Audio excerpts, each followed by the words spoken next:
Hey, welcome to this video. David here. I wanted to help you understand, as I've taken the journey of understanding about how to manifest money. It's one of the main areas that I've had to struggle with, along with areas around health over the years, and I can identify exactly where that is. And so in this video, I want to go step by step through. I've got some notes just over here to make sure I give you the best help that I possibly can, and tell you a little bit about my personal journey and how it's kind of connected through the years in terms of my finances. And so the thing to remember is the issues that we have around money are not really about money itself. Money itself is a completely separate thing.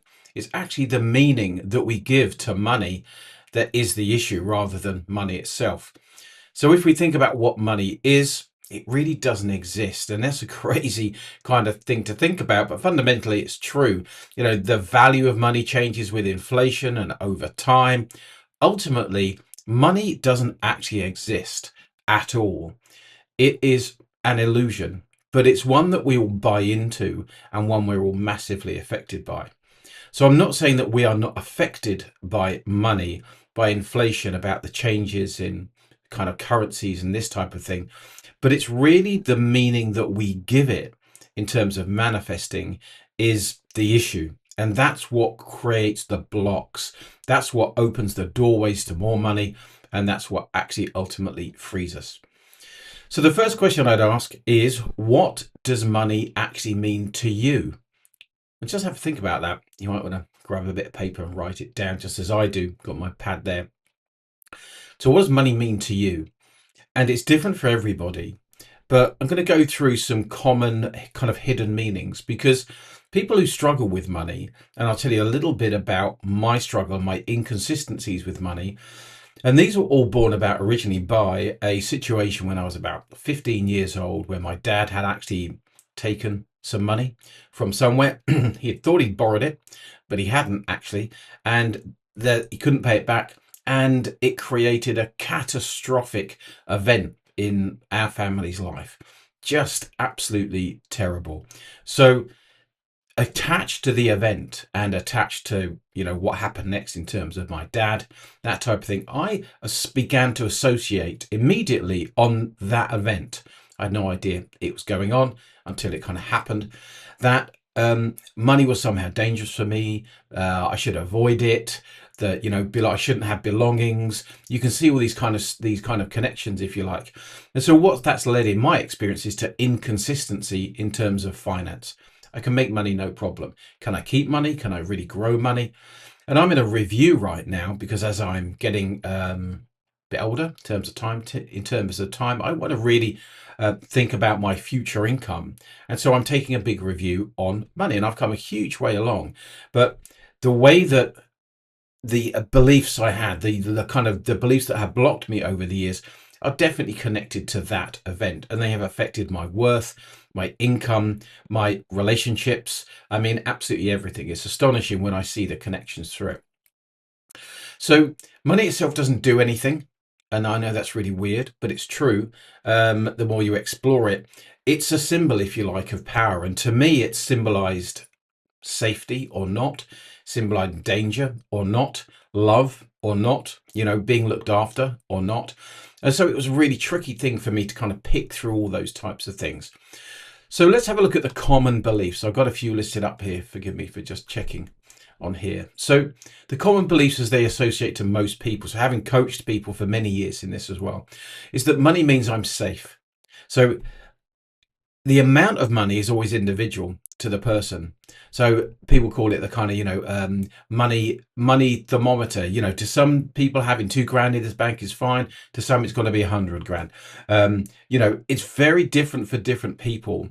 But fundamentally, people feel if they don't have money, they feel panicked and they feel ungrounded. They feel unsafe.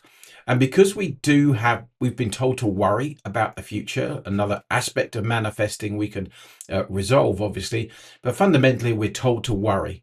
We're told to worry about the future. We're taught that school, we're taught to try and resolve things in that way, but actually that doesn't work. So money is around safety certainly for me and a lot of people. Money means I'm good enough. So the idea of worth, is no coincidence that worth is money and worth is self-worth. And self-worth is a key fundamental issue in so many people's lives. If you do not have self-worth, if you do not trust yourself, you are very, very unlikely to be able to create, keep, and manifest money. And I think this is, one of the major issues that people have, in that they don't actually trust themselves. And the more we go online and see and kind of compare ourselves to other people, it's kind of a vicious circle. So a lot of people, because they don't trust themselves, they don't like themselves, they don't feel they have worth, they simply, because we create our own reality, they simply won't attract the events. They will literally push away events. They won't see the opportunities. And if they do, they will just not take them. And so that's really key. Money means freedom is the next one. But the inverse of that is a lot of people are afraid to be free. They're afraid, what would they do if they had all the money? I know I see people I work with and people online say, if I had all the money in the world, well, it'd be really boring, wouldn't it? I wouldn't have to do anything. And so that just tells you that fundamentally that they're afraid of whatever freedoms the money would bring.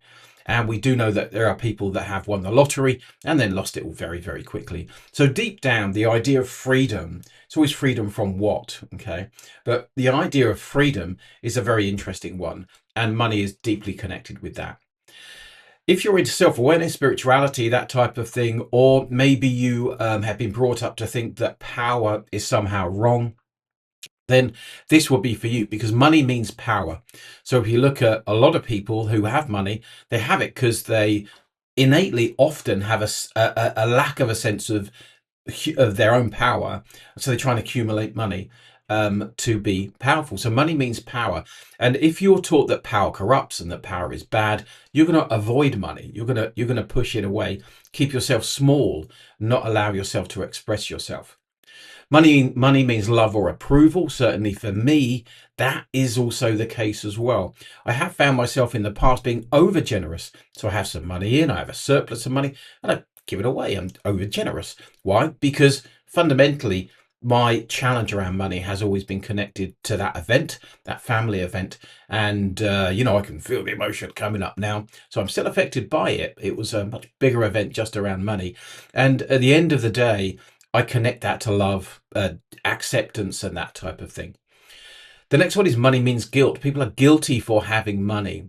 So, we've got a lot of belief systems, i.e. Religions, telling us that we shouldn't have money. Money shouldn't be, we should have an abundance of money that is unspiritual in some way, shape or form. And so often we avoid it there as well. So if you've got more money than other people, people feel bad and therefore they have to give it away. And I think somehow I kind of fell into that a little bit as well. Money means survival. And this is where people who try and cling on to money, people who don't have a sense of their general safety in the world, they stay stuck in kind of just wanting to keep money, not allowing it to move, not allowing and giving themselves the choices to go and enjoy their life. And so there are a few things. So money in itself, that could, the word money could mean anything. It could mean, you could translate that for health. You could translate that for relationships. Money itself doesn't exist in the way that we think of it, but we have all these associations. So you're not reacting to money. You're reacting to what you believe it means to you. And I think that's probably the most important thing. So what you have to do in order to manifest more money is to change your story, is to change the meaning and really help yourself understand. And so the best thing you can do is take that journey of exploring what it means to you and putting the idea of money to one side. It's not about the money. The money is a symptom, if you like. Your bank balance is a symptom of the meaning that you give to power, to worth, to freedom, to love, to all these things. It's just a super symbolic, amazing, amazing mechanism that we are, that we have in our lives that we cannot avoid. It's simply completely unavoidable. So what I'd ask you is, and we formed a lot of these ideas, fairly young, as I did, or around events that in our life. But, you might ask yourself, what did you learn about money from your parents? What did you learn about money before the age of 12 from your parents? And strangely enough, my parents actually had quite a lot of money up until that event. They were well off. middle class. I don't mean rich or anything by that standard, but fundamentally we had everything that we could ever want. We lived in a very nice house, kind of they upscaled to the nice part of town, so money up to that point wasn't an issue. So at all. So I think if that event hadn't happened, it wouldn't have affected me in the same way. But obviously I chose that event, I created that event. So explore it, explore the meaning. I hope that's useful for you. You'll start off with money, then you'll look at meaning, and then it'll impact into self-worth and other very emotional areas of our lives. But that is the journey, and we have to take that journey. So I hope you found that useful. If you did, please do consider subscribing to the channel, liking the video. In the description, you will see a link to a school group I've got all about manifesting money, about manifesting health, and really focusing on money in abundance. They're a key area that can transform your life. The difference between having money and no money, or the stress of struggling for money, is chalk and cheese in your life and in my life. And so that's why I think it's such an important area to explore. So that's it. I hope that's useful for you. Remember, it's the meaning you give it, not the actual thing. It's mind-blowing that money doesn't exist, to me anyway. It really is just incredible, but we still have to work in that system. So that's it, guys. Have a great day. Do come through to the school group if that interests you. Comment below, let me know your money story. What did you believe? How have you overachieved? It helps everybody to see other people achieving, and I'd love to hear your stories. That's it. Have a great day. Take care.